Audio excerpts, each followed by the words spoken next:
For the accuser of our brothers, who accuses them before our God, day and night, has been hurled down. So the accuser of our brothers, yung daw taga-usig, ay napalaglag na ng kapangyarihan ng Panginoong Jesus. So ang gawang mang-usig ay hindi gawa ng church at hindi gawa ng Kristiyano. Ito'y gawa ni Satanas. Pero bakit ang dami-dami mga Kristiyano walang ginawa kundi mang-usig? Nagiging mahirap tuloy sa isang taong maging totoo, kailangan siyang magpanggap dahil baka siya mausig. At ito po ang pamagat ng ating pag-aaral ngayon. Guilty? Could you be burdened by a needless load? Meron ka ba dyan na pinaghihirapang dalhin na hindi naman pala dapat? Salamat, Ama, dahil kayo mapagpalaya, lalong-lalo sa ministry ng iyong anak na si Jesus. Turuan niyo po kaming maunawa ito, mai-apply ito sa aming buhay. Patawarin niyo po kami sa aming mga kasalanan, buong puso naming tinatanggap ang inyong pagbubuong muli sa aming mga kasiraan, pagtatayo sa aming mga pagkakadapa, at paglilinis sa aming mga karumihan. Be our speaker, teach us, set us free. In the name of Jesus, your Son, we pray with thanksgiving. Amen. What are the major sources of guilt? Ano ba mga pinagmumulan ng mga pag-uusig ng ating budhi? Unang-una na, at natural lang naman, broken commands of God. Mga alam nating talagang salita at utos ng Diyos na ating nilalapastangan, hindi sinusunod. Natural, nagkakaroon tayo ng guilt because we were created to obey God. And whenever we disobey God, we are wired to feel guilty. But there's another source of guilt, which should not be commands of men mistaken for commands of God. Utos ng akala natin ay utos ng Diyos. Yung pala utos lang ng tao. Salita na akala natin ay salita ng Diyos, yung pala'y salita lang ng tao. God gave the Jews 10 commandments. But over time, the religious authorities added 613 mitzvot or more commands and prohibitions. 10 lang ang utos ng Diyos. Ang idinagdag ng mga pare, 613. Nasa salitang Hebrew ay tinatawag na mitzvot. In other words, it was added to the original commandments of God. So a big and wide source of guilt. Kung yung 10, hindi mo na masunod-sunod, dagdagan pa ba naman ng 613 more? Kaya sa Israel, hanggang ngayon, kung lalakad kayo sa kalsada, o kahit sa New York, may mga Hudyo na iba yung ayos ng mga patilya, may mga sombrero, may mga ibang ayos ng buhok, may mga tali-tali sa bewang. Ibig sabihin nun, they are conservative Jews. They are committed to obey not only the 10 commandments, but also the 613 mitzvots. Can you imagine, bawat oras, bawat minuto, may opportunity ka to break something sa dinami-rami ng bawal. At pag nabe-break mo yon, akala mo na-break mo yung salita mismo ng Diyos. Iba ang value, iba ang weight ng mga salita, kautusan ng Diyos Ama, Anak, at Espiritu Santo sa mga salita ng patriarchs of the Old Testament, ng prophets, o ng mga disciples of the New Testament, or the church leaders after the New Testament. Words of great biblical persons are not always and necessarily the words of God. In fact, sometimes these great biblical persons are mistaken. Ang dami niyan kahit sa New Testament. Si Peter nga natawag pa ni Lord Jesus na, Satan, get behind me, Satan. Maling-mali ang pinagsasasabi mo. Si Peter pa yon. So what do we do with the words of the prophets, of the patriarchs, of the disciples, of the apostles? What do we do with the words of pastors and priests and religious leaders? Bring them, refer them to the words of Jesus. For everything else that completely agrees with the word of Jesus, value it, obey it as word of God because it agrees and it comes from the word of Jesus. But if it has no basis at all in the words of Jesus, then study if it's authoritative, if it really must be to kill or die for, is it really a must to obey? Kasi kahit sa New Testament, may mga inutos sa mga disciples na pang doon lang sa specific persons or groups of persons that received the instruction, not necessarily universal for all people at all time in all places. Katulad ng utos halimbawa ng Diyos kay Noah na gumawa ng sasakyang pandagat para sila lumutang, hindi yun utos sa iyo, kay Noah lang. Ang utos halimbawa ni Paul sa mga babae sa Corinth na lagi magbelo, magpahaba ng buhok, pang kanila lang, hindi para sa lahat ng babae sa buong planeta, sa lahat ng panahon, sa lahat ng dako. Kasi may cultural reasons why those commands were given. Yung mga ipinagbawal na pagkain, ipinagbawal sa mga Hudyo, hindi naman sa lahat ng tao sa planeta. Who knows, the Jews might be genetically designed not to eat those foods. Pero kung ikaw naman ay Ilocana o ikaw ay Bisaya, baka pwede sa'yo kasi iba naman yung genes mo. So hindi mo pwedeng kopyahin, sundin, at pairalin sa buhay mo ang lahat ng utos at salita na nasa Biblia, kahit galing yan sa Biblia, kung hindi naman yun para sa'yo. Kaya dumarami ang pabigat, dumarami ang batas, dumadami tuloy ang nalalabag na batas na hindi naman pala dapat. Tapos lungkot na lungkot ka, durog na durog ang iyong puso, guilty ka, hindi naman pala dapat. What are some examples of sources of guilt? Let's read from Matthew 12, 1 to 8. One Sabbath, Jesus and his disciples were walking through some wheat fields. His disciples were hungry and began picking and eating grains of wheat. Some Pharisees noticed this and said to Jesus, "Why are your disciples picking grain on the Sabbath? They are not supposed to do that." So, Sabbath ang pinag-uusapan, a legitimate member of the Big Ten Commandments. Pero meron silang nalimutan.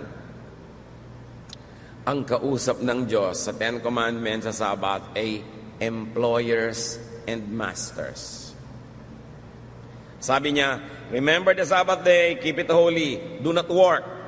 Do not make your servants, your female servants, male servants, and do not make your animals work.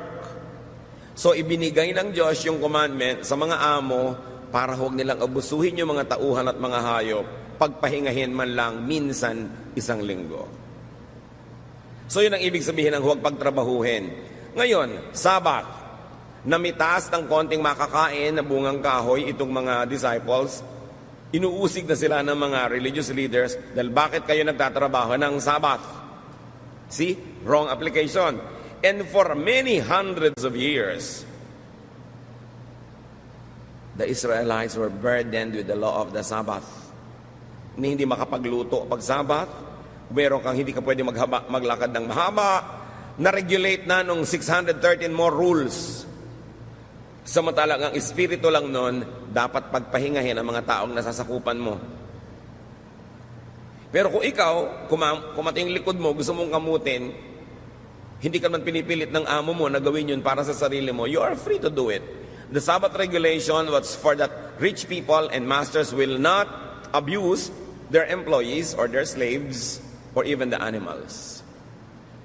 So, Matthew 12:3-8, sumagot ang Panginoon. You surely must have read what David did when he and his followers were hungry. He went into the house of God and then they ate the sacred loaves of bread that only priests are allowed to eat. Haven't you read in the law of Moses that the priests are allowed to work in the temple on the Sabbath? But no one says that they are guilty of breaking the law of the Sabbath. I tell you that there is something here greater than the temple. Don't you know that the scriptures mean when they say, instead of offering sacrifices to me, I want you to be merciful to others. If you knew what this means, you would not condemn those innocent disciples of mine. So the Son of Man is Lord over the Sabbath. Sabi ni Lord, nagpuputok ang butsinyo na pumitas sila ng konting bungang kahoy para kumain dahil Sabbath. Bakit ang mga pare nagtatrabaho sa loob ng templo pag Sabbath? Ba't sila exempted? Dahil ang ginagawa nila, paglilingkod sa kapwa. So, sabi niya, ang mahalaga, mapaglingkuran ng mga nangangailangan. Hindi yung to the letter, susundin mo yung regulasyon. In fact, the regulation was meant for masters not to abuse people under them. So kindness to the needy was an exemption, according to the Lord. Jesus was trying to take the guilt away from certain acts of piety or acts out of needs. Surely, napakarami mga Jews ang napunta sa underground sa pagkukunwari at pagbabalat kayo pag Sabat. Hindi nila ipinapakita sa ibang nagtatrabaho sila. Pero surely, binibreak din nila yon. Long ago, I was in Israel and I took a taxi and we were traveling across Jerusalem on a Sabbath. And we were being stoned by many people. Nagagalit sila doon sa driver dahil nagtatrabaho pag Sabat. Pero yung driver nagtatrabaho, hudyo rin siya. Kasi kailangan rin niya mabuhay. Siguro meron siyang matinding pangangailangan for funds.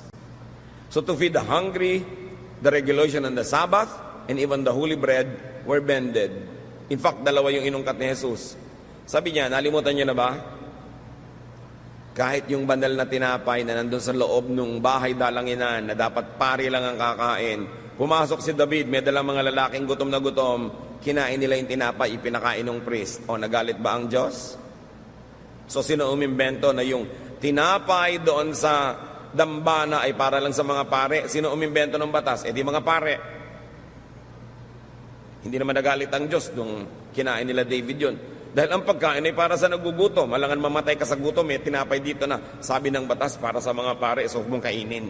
At alam niyo ba, napakarami mga tao na nagugutom, nahihirapan, nagdurusa. Akala nila kasi, dahil sa dapat nilang sundin, ang akala nila ay utos ng Diyos. Needless lang naman pala yung suffering nila.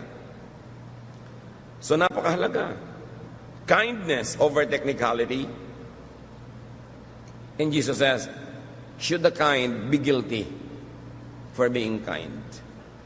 Should I be guilty for allowing my people to eat and to pick fruits on a Sabbath while they are hungry?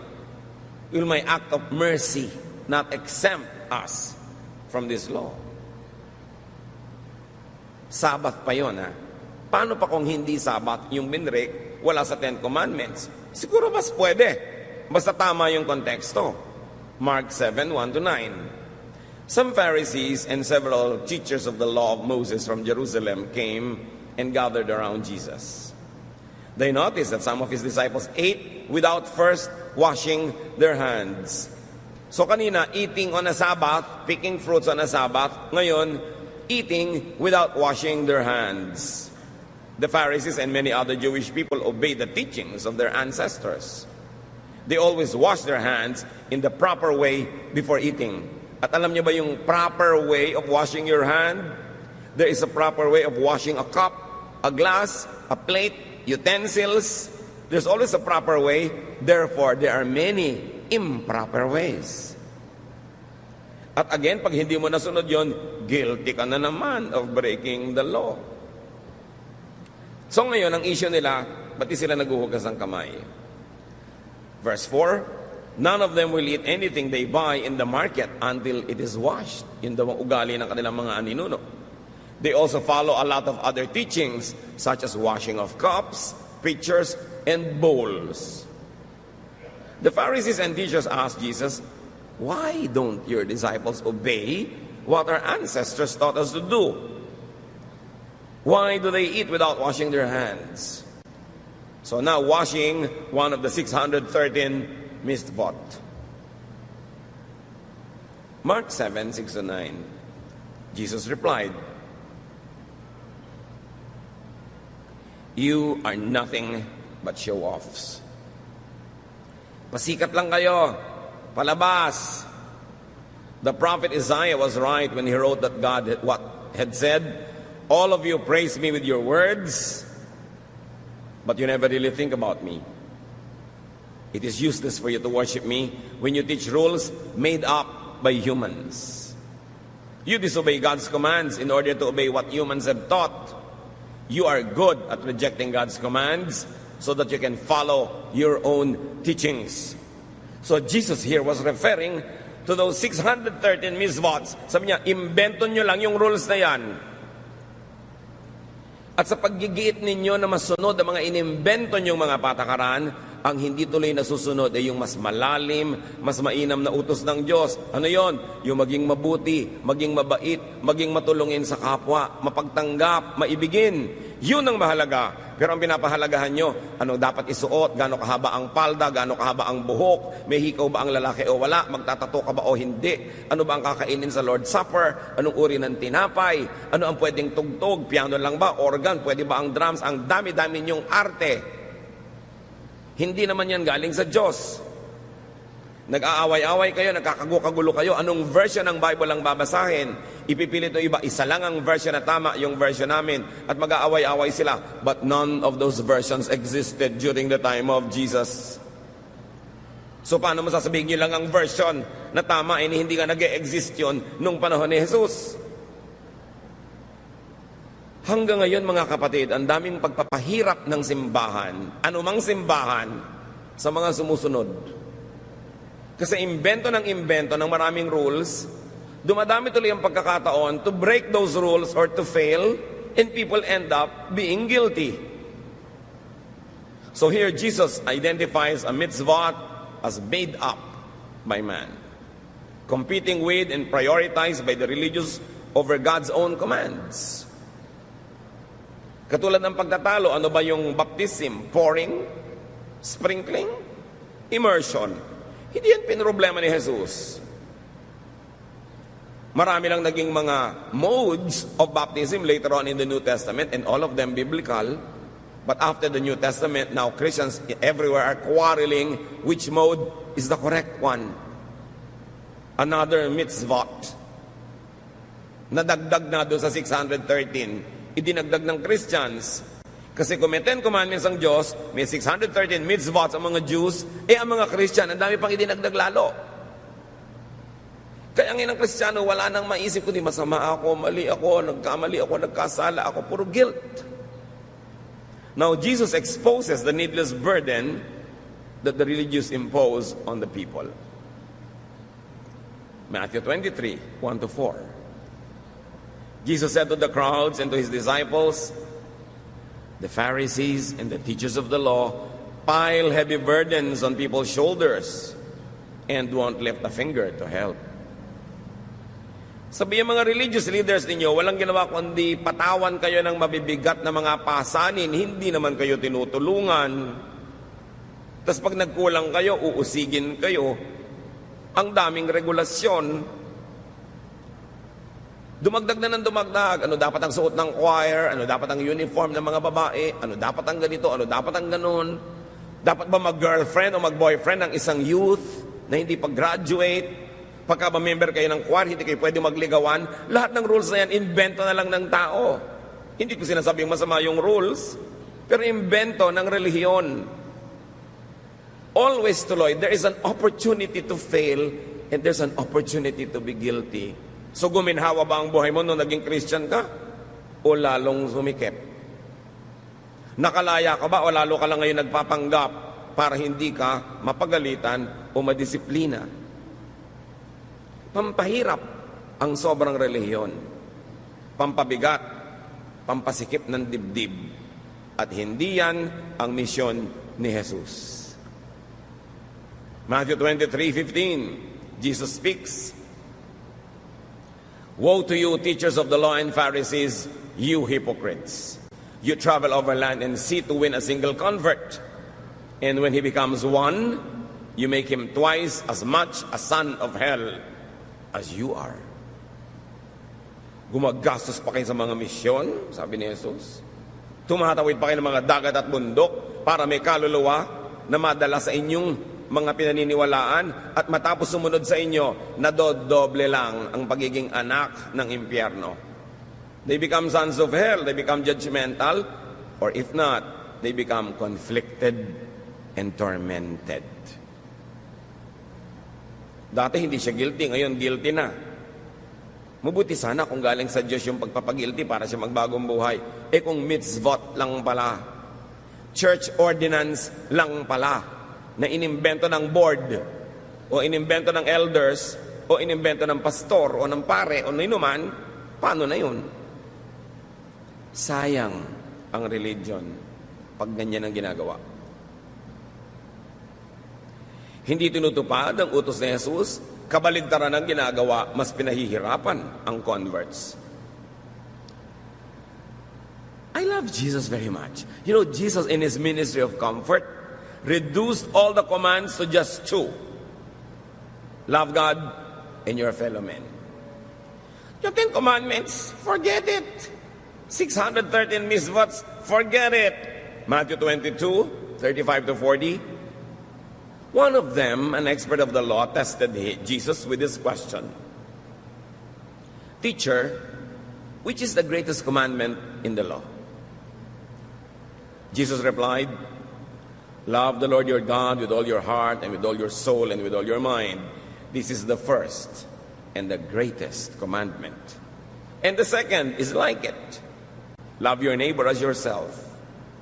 All the law and the prophets hang on these two commandments.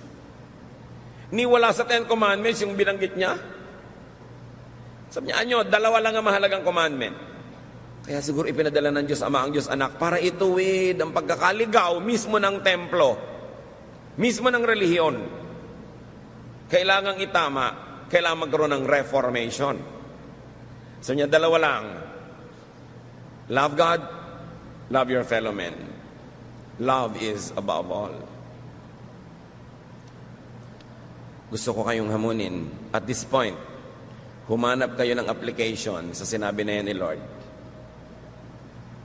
Ito lang ang unahin mo. Love God and love your fellow men.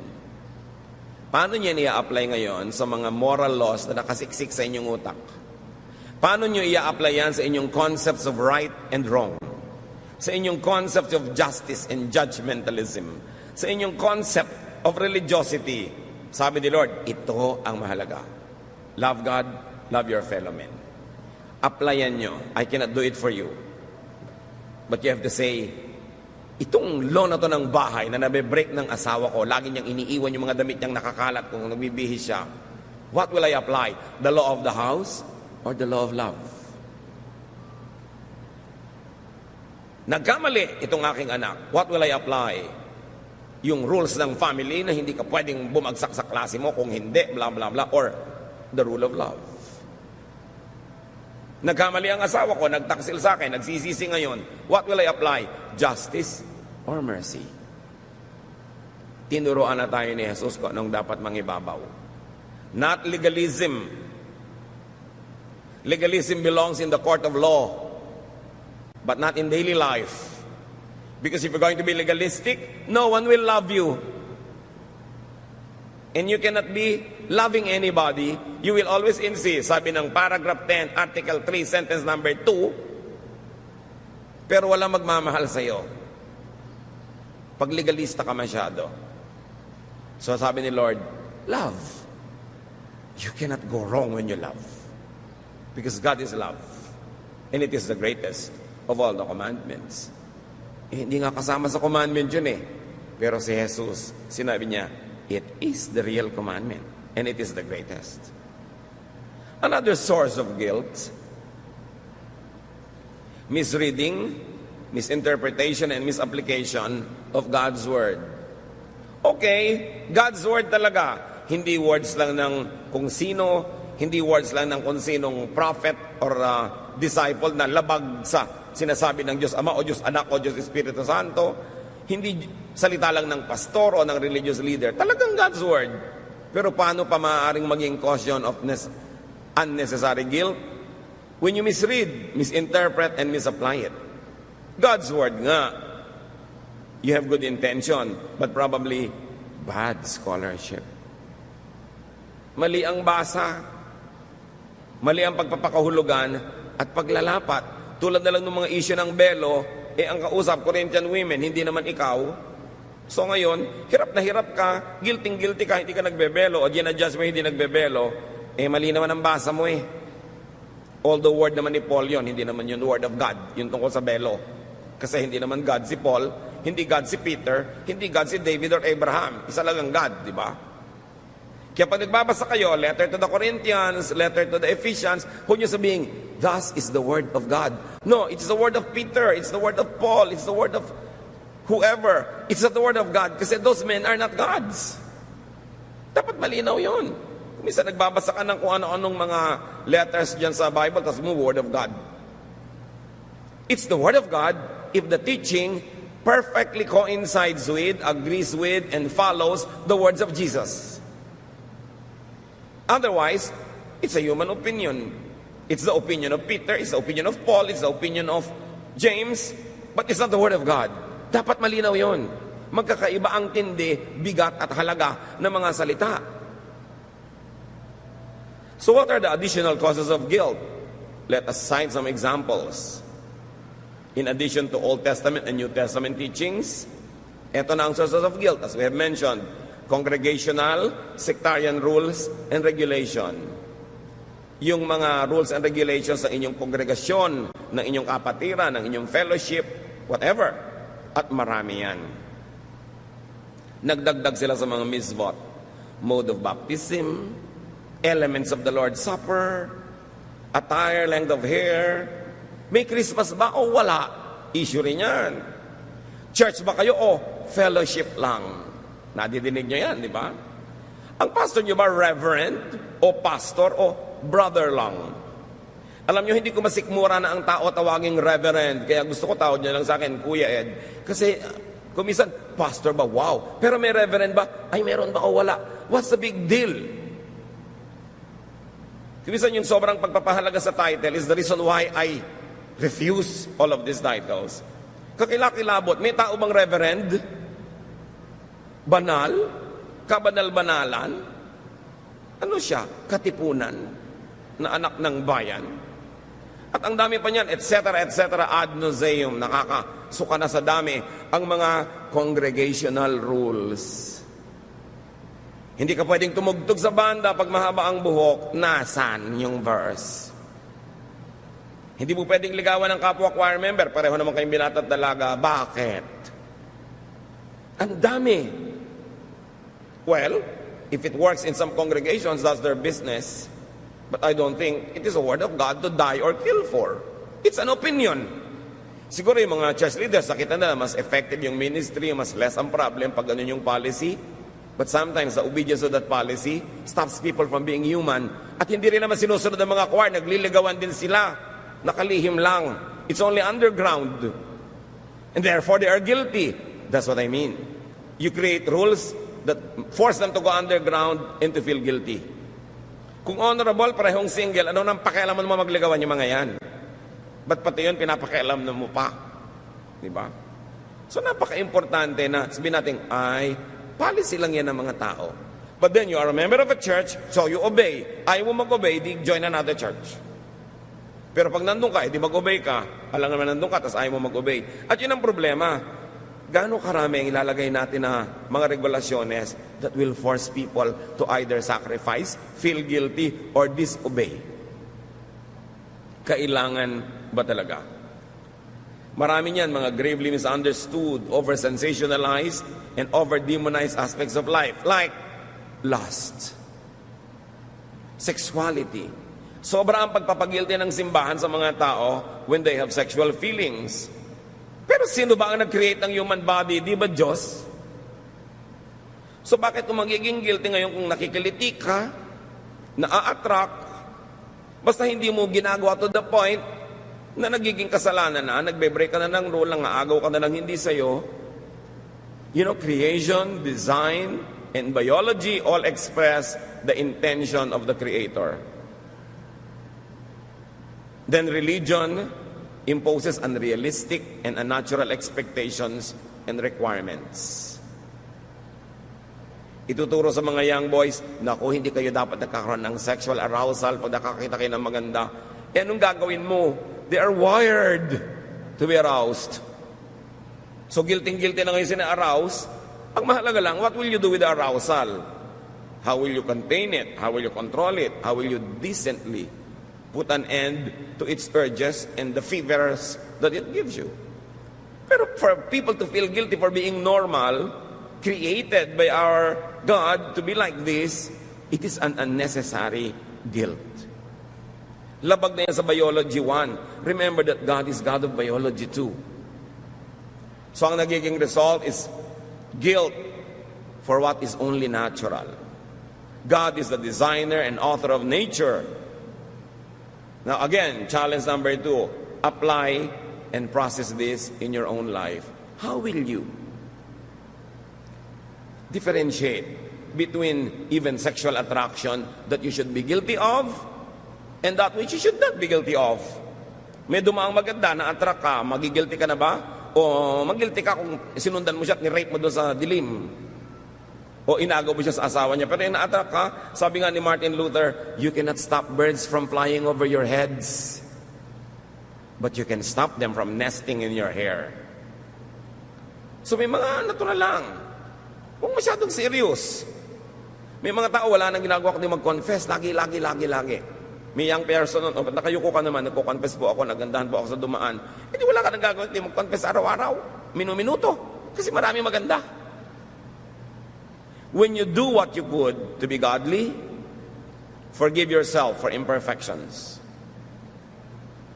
Forgive yourself for your human and natural impulses. For all you know, God might not even be offended. Living creatures are designed and wired to multiply. Isa yan sa mga utos lagi ng Diyos, go and multiply. The birds will multiply. The plants will multiply. Humans will multiply. Everything and everywhere, creation is filled with animals and plants that are wired to multiply. Therefore, they are to be sexually oriented. Kahit ang bulaklak, the bulaklak is the sexual organ of the plant. At kung ano-anong ginagawa ng bulaklak para umakit ng bubuyog. Di ba nagpapabango, may mga kulay, may mga kung ano-anong mga lumilipad-lipad na mga design. All of it to attract pollination. All of it to attract sexual intercourse through the insects. So that the flower will become a fruit and the fruit will become a tree. So, mamasamayin niyo ba yung bulaklak na nagpapaganda? Mamasamayin niyo sa bulaklak na, di bale, wala akong kulay pero mabango naman ako. Kaya lahat ng mga bulaklak na walang kulay, mabango. Yung mga wala namang bango, makulay naman ako. Dinadaan sa mga kung ano-anong gimmick to attract insects. And if plants would do that, will you demonize people if they like to be attractive or if they get attracted? Kailangan lang ilalagay mo sa lugar yung susunod na mga hakbang niyan. Pero don't be needlessly guilty for being alive. Remember that you're spiritually imperfect, especially after the fall. But remember also what God remembers about you. Psalm 103:13, 103:14 rather, because God knows we are made of dust. Alam niya, gagawa tayo sa lupa. At hindi laging masamang we are made of dust. Naaalala lagi ng Diyos, oo nga, nilikha ko sila to reproduce among themselves in a sexual way. Kahit mga bubuyog, walang inisip kundi mag-sex, di ba? Mga aso, mga pagong, mga halaman, lahat. But of course, we humans are governed by higher spiritual laws, but you should not demonize yourself for being alive and for being sexually alive. Except that God has given us ways how to address these needs and this need of humanity to continue to procreate. Pero hindi laging guilty. Merong dapat ika-guilty, merong hindi. Kayo ang pumili. But remember, biology, plants, animals, and humans are made of dust. It could mean are sexually oriented. That is the way we reproduce. Psalm 51:5, surely I was sinful at birth, sinful from the time my mother conceived me. What a sobering realization or acceptance. Hindi ito laging self-condemnation. Surely I was sinful at birth, sinful from the time my mother conceived me. It could be a very enlightened way of accepting oneself. Oo nga, I can strive to be better, I can strive to be good. Once in a while, I will have some dosages of momentary perfection, but I cannot be perfect for long because I am made of dust. And in sin, my mother conceived me. It is not meant to justify wanton wrongdoing, but it is meant also to make us realize that there is an end to what we can do as humans And we should not be guilty for being humans because we are still in the human frame. Another cause of guilt, which should not always be, is the issue of pleasure. Diyan magaling ang church, o sige lahat na nag-enjoy. Bawal mag-enjoy. Bawal ang masarap na pagkain at marami. Bawal ang magandang damit. Bawal ang alahas. Bawal ang ganito. Bawal ang malaking bahay. Bawal ang ganito. Lahat. But Solomon says, in all his wisdom, enjoy life. So will you be guilty for enjoying? Sabihin, naku, tama po ba pastor na magpa-party po kami, ang dami namin gagastos, and tapos maraming mahirap. Eh gusto mo, huwag ka na mag-party, pamigyan mo na lang sa mahirap lahat ng pera mo. Eh mahirap pa rin naman po sila kahit ibigay namin yung pera namin eh. Eh di mag-party kayo ngayon para huwag ka mag-guilty, magpadala ka ng pagkain doon sa mga mahirap mo kapitbahay. O magpadala ka ng donation sa charity, a certain % of your budget. Pero alam mo, hindi ka na mag-party, binebless ka naman ng Diyos with abundance, tapos mamumuhay ka rin na parang mahirap, parang binaliwala mo naman yung blessing sa'yo ng Diyos. So, lalagyan mo ng balanse para di ka mag-guilty. Marami pang issue, especially the issue of divorce. Alam nyo, kung masusunod lamang ang napakaraming unhappy couples, they will like to have divorce. But many are confused. Many are condemned, and many suffer needlessly. And one gravely misunderstood verse is Malachi 2:16. I hate divorce, says the Lord God of Israel, and I hate a man's covering himself with violence as well as with his garment, says the Lord Almighty. So guard yourself in your spirit and do not break faith. Ano ang kahulugan ng mahiwagang verse na ito na kino-quote ng lahat ng Christian who are against divorce? But they usually quote it out of context.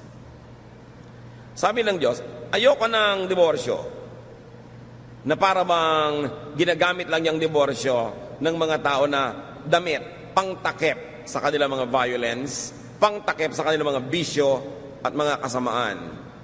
Here, divorce refers to Israel's unfaithfulness to and departure from God than to a husband and wife separation. Yun ang problema sa bad scholarship. Ang tunay na tinutukoy dito ay ang paghiwalay ng Israel sa Diyos, hindi yung paghiwalay ng babae at lalaki mag-asawa.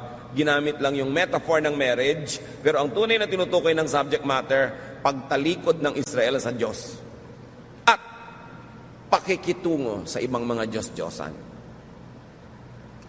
Marriage was used only as a metaphor or a symbol, but Malachi is not talking about human marriage. It's talking about the partnership, the covenant between God and man. At yung salitang divorce in biblical vocabulary also referred to man's abuse of it, of disempowering and destroying women. Tatandaan nyo, kung yung bread nung araw ay tinapay na ngayon ay pwedeng pera na ang ibig sabihin, nung araw ang mouse ay dagang hinahabol ng pusa, ngayon yung kasama ng computer. Kung ang virus nung araw ay yung may sipon kat ubo, ngayon yung computer mo ang meron, naiiba ang kahulugan ng the same word, ganun din yung divorce. Yung divorce na pag-aalam natin ngayon na paghihiwalay ng mag-asawa, hindi ganun ang exact kahulugan ng divorce nung araw. So what was the divorce that God hated? Sinasabi niya yung covering himself with violence using divorce. Breaking faith, according to Malachi 2:16, is like divorce. But mostly, sa Old and New Testament, pag binabanggit ang divorce, may loaded meaning yan. Pag-abuso ng lalaki sa babae. Paano yon? Matatandaan natin na si Moses, sabi niya, nag-utos siya, mga lalaki, kung di-divorce yung mga asawa niyo, bigyan niyo ng certificate of divorce. Why a certificate of divorce? Para mas humirap naman sa lalaki na basta-basta na lang mang-divorce. Why? Nung araw, sasabihin lang ng lalaki sa kanyang asawang babae, ayoko na sa'yo, divorce na tayo, tsupi. Talsik na ang babae. Ganun lang. Matabangang sinigang, divorce. Hindi ka good in bed, divorce. Hindi ka maagang bumangon, divorce. Kahit ano, pwedeng i-divorce ng lalaki ang babae, pero hindi pwedeng i-divorce ng babae ang lalaki. Unfair, no? So sabi ni Moses, mga lalaki, kung magpapadivorce kayo, bigyan nyo ng certificate. At least pupunta ka pa sa pare, papapirmahan mo pa. Medyo mahirap, baka ma-counsel ka, mapigil ka dahil wala namang kalatoy-latoy ang dahilan ng divorce mo.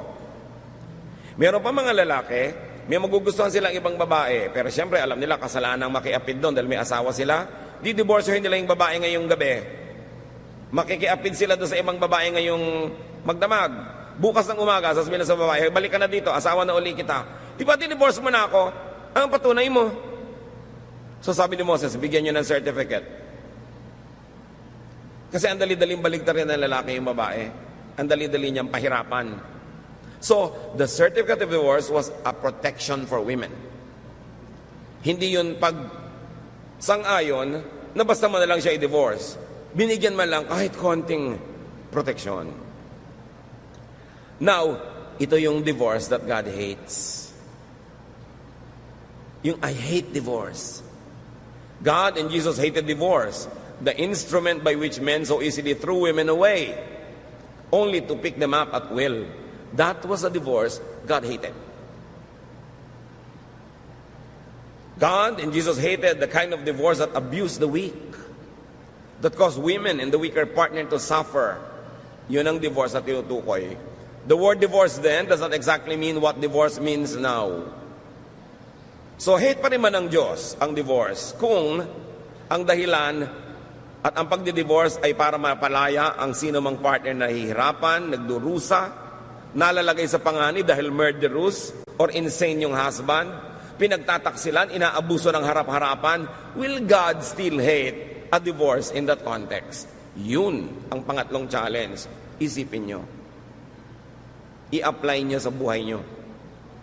Kasi maraming tao, sa pagsunod lang sa do not divorce, nawasak na yung buong buhay nila, kaisa-isa lang yung buhay, paano ko nagkamali ka pala ng pinakasalan? Hindi yung bisyo na, dinidivorce ko siya kasi mabaho ang paa, kasi malakas umilik, kasi hindi kumikita, bla bla bla. Hindi yon. Pero yung talagang, ang napangasawa mo, baliw, pinaplansya ka habang tulog ka. Pag bangon mo, nakabitin ka, binibigti ka pala. Inuuwian ka ng babaeng tatlong sabay-sabay sa bahay mo, wala kang magawa. Sa palagay nyo, pag dinivorce yung husband nyo na yon, hate pa rin ng God yung divorce. Think. Because God is kind and God likes the weak to be strengthened.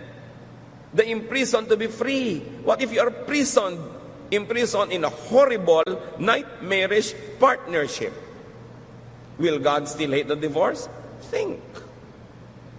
Even adultery and covetousness were forbidden mainly because women were counted as their husband's properties. Alam niyo ba mga kapatid, na kaya pinagbabawal yung covetousness, yung 10th commandment, you should not covet your neighbor's wife because property laws would be broken. What do I mean? Balikan natin na Exodus 20:17, the 10th commandment. You shall not covet your neighbor's house. You shall not covet your neighbor's wife, or his manservant, or maidservant, or his ox, or donkey, or anything that belongs to your neighbor. So sinong kabarkada ng wife? Ang mga baka, ang mga kambing, ang mga ari-arian, ang traktora, ang kotse, ang motorsiklo. Ang hindi pinapakovet sa Exodus 20:17, property ng another man, and the wife belongs to that. The context of not coveting your neighbor's wife is not to respect the wife, but to respect the man who owns her. Because in the Old Testament and up to the New Testament, a wife is a property. Kaya nakita niyo yung pagpapalaya ni Jesus sa mga babae? Yung kasama niya kahit saan, mga babae na hindi nagpapaalam sa mga asawa. Nagkaroon sila ng freedom from being owned by a man. Yung babaeng si Mary na nakikinig sa kanyang pagtuturo, kasama yung mga kalalaki, sabi ng Sister Martha, papuntahin niyo po yung kapatid ko si Mary sa kitchen where we women belong. Natanggap na ni Mary yun ni Martha. Sabi ni Lord, gusto ni Mary maging disciple, gusto niya magturo, gusto niya maging parang lalaki, hayaan siya dito. She has actually chosen the better portion, sabi ni Lord. Pinapalaya niya ang sarili niya. Maganda yung pinili niya. You know how lovable Jesus is? Kung paano siya magmahal sa mga naaapi, sa mga kawawa, sa mga kapuspalad, sa mga nakagapos. Kaya sabi niya, come to me, all of you who are tired. Nakakapagod yung religion nyo. Nakakapagod yung mga 613 mitzvot. Nakakapagod lahat yan. Ang commandment lang, love. Love is the greatest. Come to me. That's why all the religious people wanted Jesus dead. Because he was changing the system. He was setting the captives free. He was setting prisoners free. He wanted every person, man or woman, child or old, rich or poor, to enjoy life, to have a meaningful life, to develop their personality and not to be the shadow of someone else, even if that someone else is your father or your husband or your mother.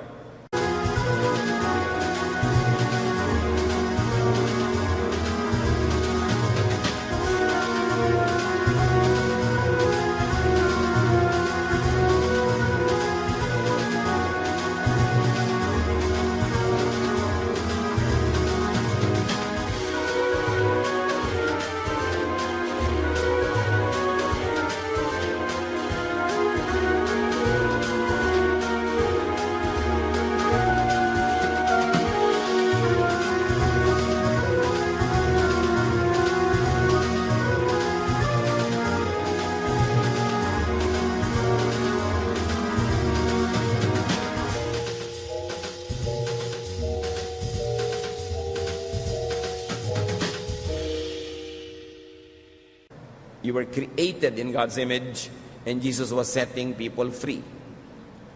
The church system will make people feel guilty so that they will not want to be free, or if they were able to be set free, they will be willing to be caught again and be imprisoned again because they are guilty. Can you imagine the wife being classified with servants, animals, and properties?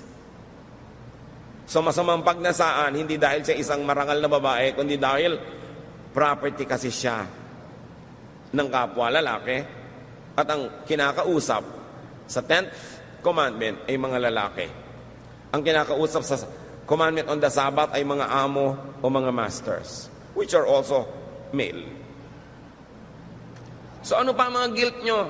Nagigilty ka na hiniwalayin mong asawa mo na lagi ka na lamang na pinagtataksilan, ninanakaw ang savings mo, pineprenda ang mga alahas mo, tapos inuuwian ka ng syphilis, sisipin kung kani-kanino, tapos uuwian ka ng mga gonorrhea, tapos ngayong humihiwalay ka, pinapagilty ka ng religious counselor mo, sabi niya, alam mo, ang gusto ng Diyos, bumalik ka doon, magdusa ka, because God hates divorce.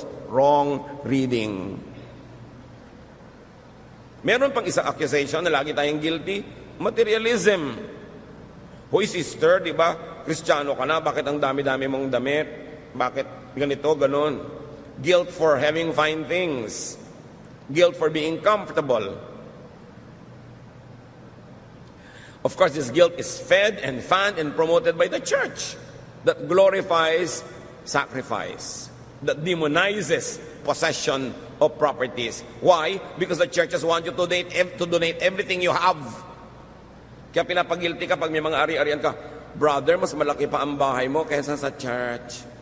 Diba? Nakarinig na ba kayo ng mga ganon? Mabuti pa yung bahay mo, may garahe, yung church wala. Actually, may truth naman yun. Pero kung pinaghirapan niya yun, property niya yun, ba't mo pinapagilty? Proverbs 15:6, the house of the righteous contains great treasure. Righteous siya, kumikita siya, huwag mo siyang pagiltihin. Hayaan mo siya magkaroon ng magandang kama kung gusto niya. If God blesses you with abundance, enjoy it. Just don't fail to share. Don't fail to give to God what is God's, and to your fellow men the help, the charity that you could. But enjoy God's blessings to you. You don't have to be guilty for being rich. Pinayaman ka ng Diyos, tapos babaliwalain mo, di binabaliwala mo yung bigay sa'yo. So another source of guilt is of course the excessive focus on sin and guilt.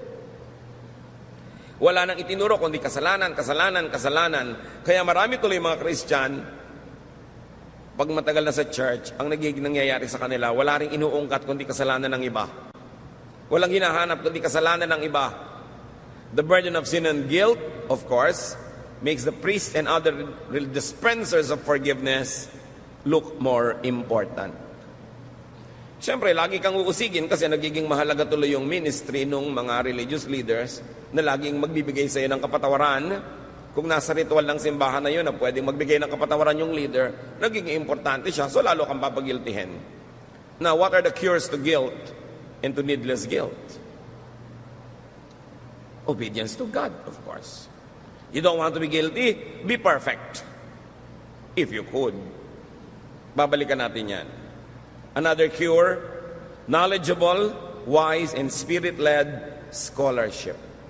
Pangontra sa pinag-usapan na natin kanina na careless or substandard knowledge of the Word of God.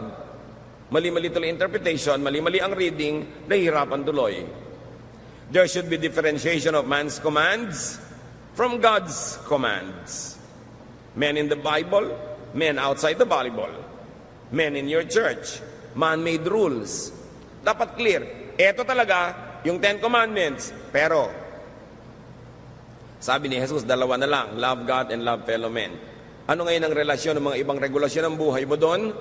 Process it, the fourth challenge. Gano'ng kahalaga talaga yan? So they really feel guilty? Idinidikdik ng pastor talaga, ng mga religious leader, Sunday is for the church. O may lagnat ka, hindi ka makapunta sa church, will you be guilty? Birthday ng nanay mo, may celebration kayo sa Palawan, sasama ka ba o mag-church ka? Kung sumama ka, will you be guilty? It's a challenge for you. Process it. Against God's commands, against God's love, against what is needed, against what is practical, what is decent, process it. Pero siguro naman kung out of the 52 weeks, 40 na yung absence mo, dapat ka na talaga mag-guilty niyan. Tamaan ka ng kidlat, lumubog ka sa lahar, kung gano'n na karami yung absent mo, no? Pero kung may mga mahalaga, may namatay, may sakit, may celebration, huwag ka lang lumampas ng more than 10% of the year na absent, dapat ka ba talaga mag-guilty? But some churches will make you feel guilty. Why? Because they want you to attend. Why? Because when you attend, you donate. Kung magte-text kayo, Pastor, absent po ako pero ipinadala ko na po sa Bangko de Oro ang aking tithe. Baka hindi ka na usigin. Absent ka pala, di ipadala mo para matulungan mo pa rin church. Kasi kahit absent ka naman, ganun pa rin yung rent ng building Di ba? Kahit absent ka, ganun pa rin yung bills ng kuryente. So yung mga obligasyones mo, huwag mo pabayaan dahil lang absent ka. O pagka-present mo, doble.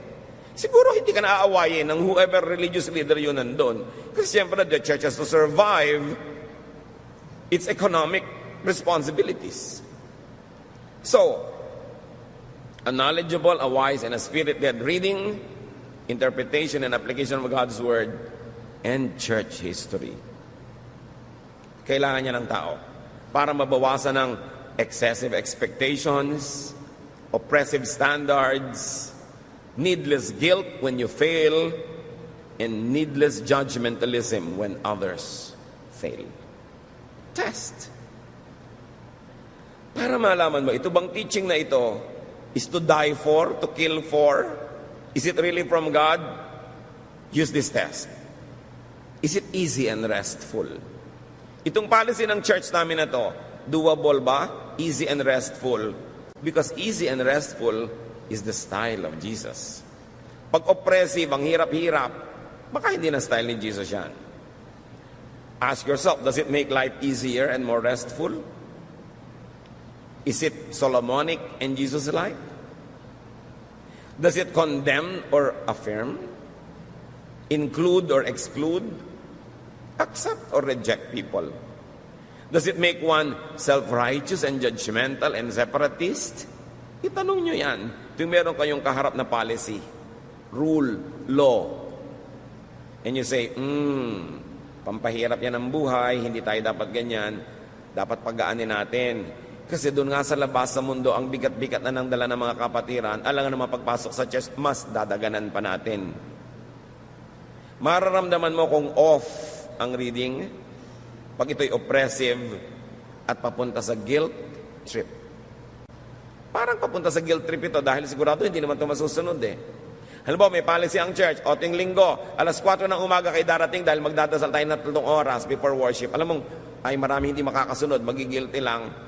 Gawin na lang nating 6:30. Ganon din naman yun. Another cure to guilt is of course confession. if you could not be perfect. Yan yung sabi natin kanina, be perfect or jump to 3, confess. Do your best, then acknowledge your shortcomings if your best is only up to so and so. Be perfect, but if you couldn't, when you fail, confess. Ang bait ng Diyos. Mataas ang requirement niya. Sabi niya, be perfect for I am perfect. Tapos may kasunod, 1 John 1:9. But if we confess our sins to God, He can always be trusted to forgive us and to take our sins away. So mga anak, dapat perfect ang grade mo. Pero kung 74, love pa rin kita. Yun. May mga anak, takot na takot sa magulang, nagpapakamatay pa yung iba dahil mababa yung grade. Kasi tinakot ng tinakot. Dapat mataas talaga yung expectation mo. I expect you to excel. I want you to be the best. I want you to win. But if you don't win, my love remains the same. Yun ang love ng Diyos. Love na hindi natin dapat gawing lisensya para huwag na tayo magsikap na maging mas mabuti ng mas mabuti ng mas mabuti. Total, patatawarin pala tayo. No. Sa pagtingin natin ng utang na loob, sa walang patakarang pagtanggap, sa walang hanggang pag-ibig ng Diyos, lalo tayong dapat mag-excel. Not because we are compelled, but because we want to return God's kindness. Hindi dahil tayo napipilitan, kundi dahil nating gustong suklian ang kabaitan ng Diyos. Kailan ba natin mauunawa, maia-apply at maia-enjoy ang pag-ibig ni Jesus sa buhay natin? Anong ibig sabihin na meron kang tagapagligtas? Anong ibig sabihin na may naguhugas ng iyong kasalanan? Anong ibig sabihin na merong laging tumatanggap sa at nagpapatawad? Ang ibig sabihin nun, relax. Be restful. And let other people relax and be restful also. Maraming mga kapatiran, mas mahigpit pa sa Diyos. Diyos ang bahala. Gusto kong idiin, huwag gawing lisensya ito para maging pabaya. Pero lagi niyong tatandaan, pag nagawa niyo na yung best niyo at hanggang doon na lang, papunuan niyo kay Jesus. Siya ang pupuno. Siya ang perfecter of our faith. We strive, we struggle, but we cannot be perfect. So wherever we reach our maximum, our limits, let God be the perfecter. Let Him add so it becomes full. You want to be restful? Focus on forgiveness and justification in Christ. Focus on God's kindness. John 8:7-11. If any one of you is without sin, let him be the first to throw a stone at her. Sabi ni Lord sa crowd na gustong bumato sa babae na nahuli sa kasalanan. Again, he stooped down and wrote on the ground. At this, those who heard began to go away, one at a time. The older ones first, until only Jesus was left, with the woman still standing there. Jesus straightened up and asked her, "Woman, where are they? Has no one condemned you?" "No one, sir," she said. "Then neither do I condemn you." Jesus declared, "Go now and live your life of sin." Caught in the act, the people wanted to stone her to death. And Jesus says, well, sige, yung walang kasalanan, mauna na lang bumato. Wala siyempre naglakas ng loob dahil lahat may kasalanan naman eh. So sabi ni Lord, wala bang bumato sa iyo? Wala po. Hindi rin kita babatuhin. Umuwi ka na iha at magbagong buhay. Loving. Very nice. Maraming Christian, brethren, kapatid, judges, accusers, condemnators. And that is the work of Satan, not of Jesus. So, the last cure in the list, but not definitely in the truth about life, is acceptance of one's humanity, mortality, imperfection in this life. Also, acceptance of other people's humanity. Kailangan matanggap mong tao ka, hindi ka pa perfect. But you grow in the Lord. You grow in Christ-likeness. Room for improvement is the biggest room in the world. 2 Corinthians 3:18, the Lord's Spirit makes us more and more like our glorious Lord. So while you cannot be perfect, you can get nearer and nearer to perfection, to Christ-likeness. That is doable. That is required by God. So ulitin natin ang sabi ng Panginoong Hesus sa Matthew 11:28-30 to give a context to everything we have discussed. Come to me, all of you who are weary and burdened, and I will give you rest. Take my yoke upon you and learn from me, for I am gentle and humble in heart, and you will find rest for your souls. For my yoke is easy, and my burden is light. Let us strive to be Christ-like as much as possible. But when or where we fall short of God's glory, let us rest in God's love. Let your faith, let your religion, let your Christianity be a shelter, a resting place, a hospital, a healing place. Not a guilt box, not a courtroom, not a jail, not a torture chamber. Let us bring Christ back to Christianity. Let us bring rest and comfort back to Christianity the way it was during the time of Jesus, when all the sinners were going after Jesus and they were following him because they found rest and comfort and love and acceptance. The church cannot do less than be like Jesus. So accept your imperfection, even celebrate your humanity. 1 Corinthians 13:10. But what is perfect will someday appear, and what isn't perfect will then disappear. Sabi niya, darating ang panahon, the perfect will come, and the imperfect will pass away. All our imperfections will be made perfect in Christ.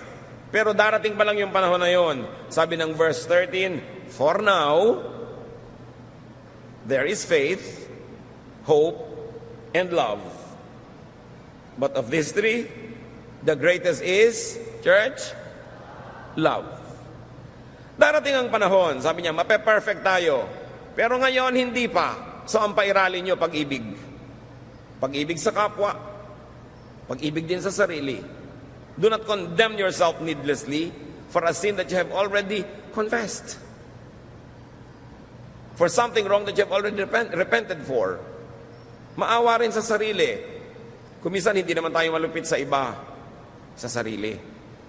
Kasi hindi natin napapatawad ang sarili natin sa mga kung anumang nagawa nating mali. Gusto natin habang buhay pasanin yung cross. You don't need to do that because Jesus carried the cross for you. And Christ died on the cross for you, for your sins, for your guilt. Be free. Take that burden off your shoulder. Get a life. Celebrate life. Worship God. And be the person that God wants you to be. Dear God, we thank you.